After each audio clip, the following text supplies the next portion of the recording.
ROTC ka ng ROTC, pero parang ayaw mong ipagtanggol ang ating bayan. Takot ka ba?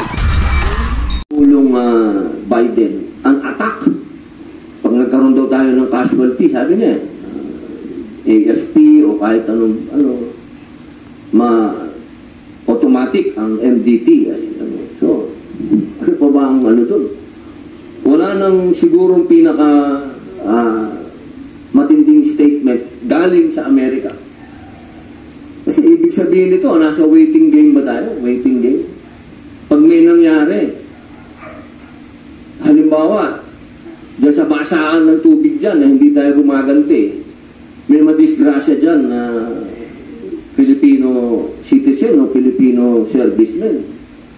So, ibig sabihin, enacted na ang MDT. So, mabigat yun.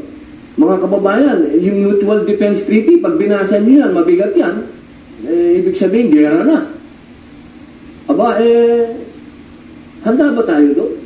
Kayo ang tanungin ko, handa ba kayo? Handa kami. 78% ng mga Pilipino ay handa kaming ipagtanggol dyan.